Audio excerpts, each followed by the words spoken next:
face to face with chaos first found, closer than when he sat upon the throne or walked the shrieking halls of the webway, perhaps closer even than when he last faced the Four and took their fire from them on Molech. You have brought chaos to his very door and forced him to look it in the eye. Do not, then, expect him not to use it. I see him look down at his hands. They are sheathed in aramite because it is almost quantum inert and thus most efficacious in the manipulation of immaterial forces. Bearskin is better. This much he knows.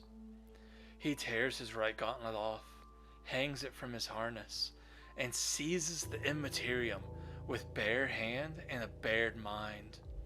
It is scalding and alive with anger, but my lord is no longer constrained by the constant duties of the throne. That is my burden now. There is no time. There are no clocks. There is no pain. My master hears only the crackle of the warp. I watch as he harnesses that sound and uses it as a focus, a drishti, to regulate his work. The immaterial presses at him. It seeks to overwhelm and drain him, but he understands its fire. It is the same fire he stole from the Four Annihilators and used to keep them at bay, the same fire he has wielded for centuries to drive them back whenever they have come too close. They flinched then from their own fire. They flinch now. You have forced this confrontation first found.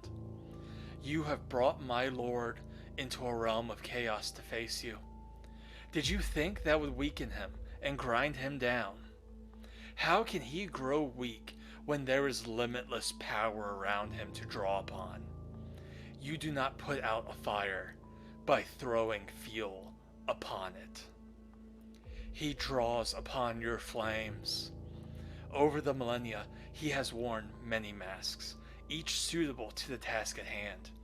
His mind, his greatest gift, allows him flexibility in such things. Now you see him at his truest aspect, as terrible as he can be when terror is the only recourse. He is Ordo ab Chao. He is Lux in Tenebris.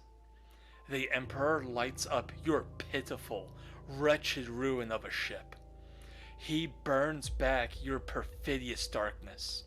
He empowers his ailing companions and rekindles their courage. He shares his searing mind sight with them, banishing the false heavens and murderous paradises you conjured to drown them.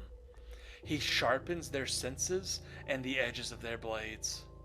He fires the cryptochrums in their eyes, the retinal proteins he wove into their construction that lets them read magnetic fields and allows them to see the actual physical structure of this place behind the congealing lies and illusions.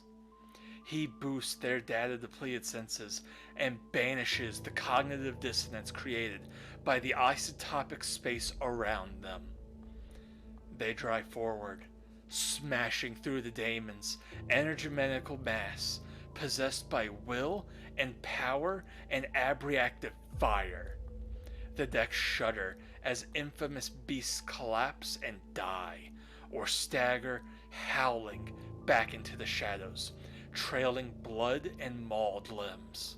Horned things, tusked things, insectile horrors come apart under raining blows and roaring shells, deliquescing into slicks of ichthyosaurus sludge, or spattering the walls and floors with sizzling ionine blood. My master begins his vastation, advancing blow by blow and death by death into the dark heart of your lair, searing away the evils that you throw at him, edging ever closer to your abditory, your inner sanctum. Your attempts to stop your father have forced his hand, obliging him to become stronger, to reject notions of mercy, to adopt the aspect I hoped he would never have to wear. I am reluctant to admit it, but this pleases me. I am almost delighted to have lived just long enough to see his ultimate fury unleashed. The things he slays, dead, undead, or neverborn, incinerate in outrage at the power he is wielding. They see him for what he is, first found. They see him in the aspect you have forced him to assume. Emperor, master of mankind, thanatizer of demons, annihilator of the annihilators, bearer of stolen fire, deathbringer to the false and pitiful four. He is here, first found, in rage, in extremity, in theandric fury.